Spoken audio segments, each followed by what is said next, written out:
Good morning all of you. देखिए बेटा, lesson number 10 हमारा लेसन नंबर 9 ख़त्म हो चुका है। फिर भी बेटा आपको कोई प्रॉब्लम हो तो आप दोबारा पूछ सकते हैं।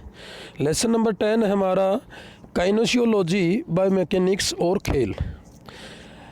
बेटा इंट्रोडक्शन देखिए, कहता है कि जिस क्षण हम सुबह सुबह जागते हैं उस समय से लेकर रात को जब हम अपना सिर तकिए पर रखते हैं, मान ली बिस्तर पर रखते हैं या सोते हैं, दिन भर हम सैकड़ों काम करते हैं और शारीरिक गतिविधियों के विस्तृत श्रृंखला में संलग्न होते हैं।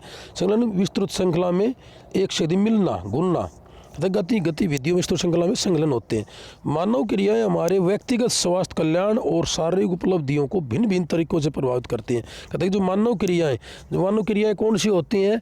जो एक व्यक्ति के द्वारा जो क्रिया कौशल क्रियाकलाप किए जाते हैं वो मानव क्रियाएं होती हैं। कहते हैं कि वो स्वास्थ्य कल्याण और शारीरिक उपलब्धियों को भिन्न भिन्न तरीकों से हमें प्रभावित करती हैं, जिससे हमारे आसपास के विश्व की खोज और उनके साथ बातचीत हो सकती हैं। कहते हैं कि हमारे आसपास की इन्वायरमेंट वातावरण और जो की गई खोज उनसे हमारी बात हो सकती है।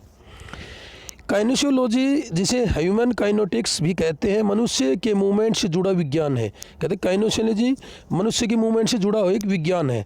शरीर किस तरह से कार्य करता है, कैसे चलता है, कैसे फिरता है, ये इसी पर केंद्रित है। अमेरिकी काइनेशियोलॉजी एसोसिएशन द्वारा काइनेशियोलॉजी को अध्ययन के उस क्षेत्र के रूप में परिभाषित किया गया है कि जिससे शारीरिक गतिविधि और स्वास्थ्य समाज पर इसके प्रभाव व जीवन की गुणवत्ता का अध्ययन शामिल है। ये काइनेशियोलॉजी था। बायोमैकेनिक्स के दो शब्दों से बायो और मैकेनिक्स के मेल से बना है।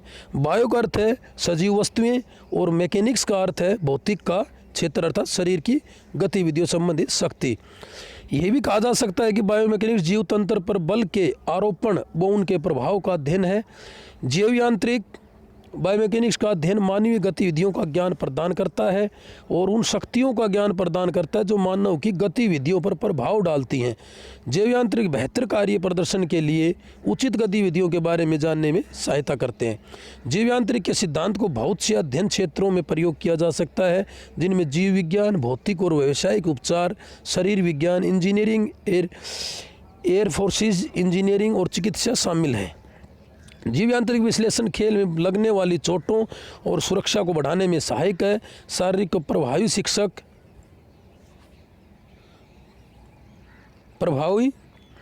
शिक्षक कोच अन्य व्यवसाय बनने के लिए जीव यांत्रिक सिद्धांतों के बारे में समझ होना आवश्यक है।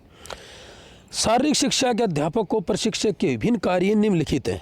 शारीरिक शिक्षा के अध्यापकों और प्रशिक्षक के विभिन्न कार्य निम्नलिखित हैं। Various task of PE teacher and coaches are, ठीक है।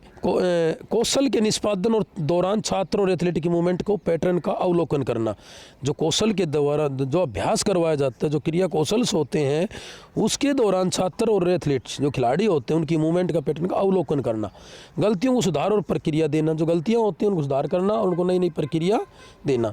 छात्र एथलीट क्या पहचानने में मदद करना, छात्रों एथलीट की ये पहचानने में मदद करना कि किस तरह से कोई तकनीकी प्रभावी बनती है। तो कहता है कि शिक्षक का एक कार्य होता है कि जो छात्र एथलीट क्रिया कौशल एक्टिविटी करते हैं उनको पहचानने की मदद करना कि किस तरह उनके जो तकनीक है, जो टेक्निक्स है वो प्रभावी बनती है। खेल जीव यांत्रिक की आवश्यकता और महत्व। कहता है कि need and importance of biomechanics in sports. खेलों के प्रदर्शन को बेहतर बनाता है। कहता है खेल जीव यांत्रिक खेलों के प्रदर्शन को बेहतर बनाता है। नंबर 2 पे तकनीकी में सुधार, जो नए टेक्निक्स होते हैं, स्किल्स होते हैं, उनमें सुधार करता है। नंबर 3 बेहतर खेल उपकरण का विकास। कहता है कि बेहतर खेल उपकरणों का विकास, नए नए उपकरणों का विकास करता है, अलग अलग तरह के खिलाड़ियों के लिए लाभदायक होता है, उनके अच्छे अच्छे परिवर्तन को दर्शाता है। नंबर 4 पे तकनीकों के प्रशिक्षण में सुधार। कहता है कि जीव यांत्रिक के जरिए एथलीट के प्रशिक्षण को सुधारने में मदद मिल सकती है। किसी भी एथलीट की तकनीकी अपूर्णता के विश्लेषण द्वारा प्रशिक्षक इस एथलीट के सुधार हेतु आवश्यक प्रशिक्षण के प्रकार को पहचानता है। खेल की चोटों के बचाने में मदद करता है। तो लगने वाली जो खेल के दौरान जो चोट होती हैं उनके बचने में उन्हें मदद मिलती है। मानव शरीर को समझने में सहायक। कहता है कि एथलीट के कुछ मांसपेशियां समूह क्षमता का सहन क्षमता सीमित होती हैं, तो जीव यांत्रिक बायोमैकेनिक के माध्यम से जो मोटर टास्क के निष्पादन के लिए क्षमताओं को पहचानने के लिए परिणाम जीव यांत्रिक विश्लेषण के लिए यह आवश्यक माना जाता है। 10.1 पे देखिए, अक्ष और तल से परिचय, इंट्रोडक्शन, एक्सिस एंड प्लेनिज। कि देखिए हमारा शरीर आगे पीछे या दाएं बाएं गति करने के अलावा बहुत कुछ करता है। कहता है कि हमारा शरीर आगे पीछे के अलावा बहुत कुछ ऐसे करता है, जैसे कि मानव शरीर अलग अलग तरह की हजारों गतियां करने में सक्षम है, एक बार में एक या सभी एक साथ, एक बार में भी कर सकता है और एक बार में सभी साथ। प्रत्येक गति 3 तल, मध्य तल, अग्रतल, अनुप्रस्थ तल और क्षैतिजीय तल में एक से एक तल और 3 अक्षों मध्य, अग्र या लंबवत में से एक अक्ष पर होती हैं। गति के तल, प्लेनिज और मूवमेंट। गति के तल क्या होते हैं? तल का एक काल्पनिक समतल सतह होती है, जो हमारी गति होती है उसके काल्पनिक समतल सतह होती है जिसके साथ साथ गति होती है। गति के 3 तल में निम्नलिखित शामिल होते हैं, मध्य तल, अग्रतल, अनुप्रस्थ तल। तो मध्य तल क्या होता है? यह शरीर के बाएं और दाहिने हिस्से को अलग करता है। एंट्रो पोस्टीरियर तल भी कहा जाता है। देखिए बेटा 2 नंबर में कई बार ये पूछ लेता है कि मध्य तल का नाम ये हो जाता है कि एंटो पोस्टीरियर तल किसे कहते हैं। तो मध्य तल की जो हमने डेफिनेशन बताई आपको, ये शरीर के बाएं और दाहिने हिस्से को अलग करता है, उसे एंटो पोस्टीरियर तल भी कहते हैं। चित्र में आपको देखा होगा सिटिंग जो प्लेन जो फोरेंटल हॉरिजॉन्टल एक्सिस। अब देखिए अच्छी तरीके से चित्र में समझ में आ रहा आपको। मध्य तल की गति के उदाहरण होते हैं, जैसे मध्य गति पूरे शरीर की हो सकती है, ये इसकी किसी खास जोड़ की भी हो सकती है। पूरे शरीर गति जैसे सामने या पीछे की ओर झुकना, सामने झुकेंगे तो हमारा मध्य तल ही उस चीज़ को झुकाता है, किसी एक जोड़ पर गति जोड़ के प्रभाव उसकी संरचना के आधार पर, किसी एक जोड़ गति के ऊपर। अंकुचन जैसे बाइसेप का अंकुचन होना, फैलाव, फैलाना, अत्यधिक फैलाव जैसे पीठ का मोड़ना या ब्रेक ब्रिज, डॉर्फिस फ्लेक्शंस, प्लेंटर फ्लेक्शंस, ये उसके उदाहरण है।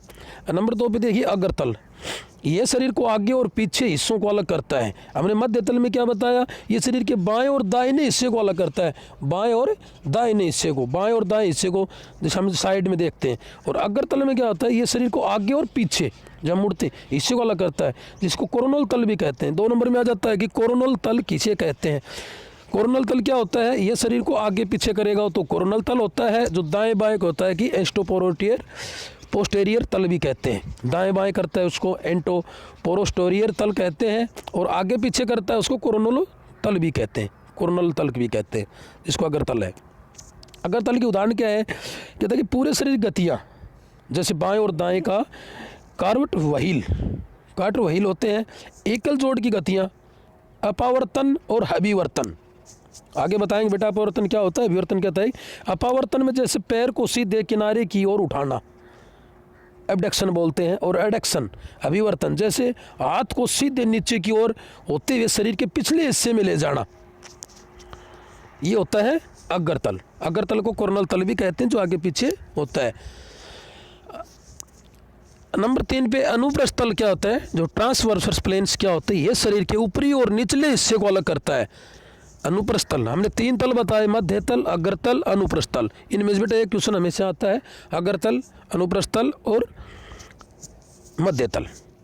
अनुप्रस्थ तल में क्या बताया? ये शरीर के ऊपरी और निचले हिस्से को, देखो फिर बताता हूँ, रिपीट कर रहा हूँ। मध्य तल ये शरीर के बाएं और दाहिने हिस्से को अलग करता है, जिसको एंटोपोस्टीरियर तल भी कहते हैं। और जो अग्रतल होता है ये शरीर को आगे पीछे करता है, जिसको कोरोनल तल कहते हैं।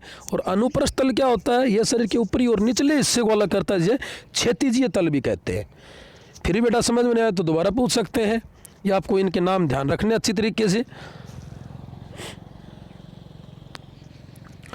इसके उदाहरण देखिए। अनुप्रस्थ तल गति पूरे शरीर की हो सकती है। कैसे अनुप्रस्थ तल है वो पूरे शरीर की गति हो सकती है, या इसके किसी खास जोड़ की भी हो सकती है। पूरे शरीर की गति जैसे कि एपाइटर स्पिन करता हुआ, फिगर स्टेकर या घिरनी खाता हुआ, बेले डांसर। एकल जोड़ की गतियाँ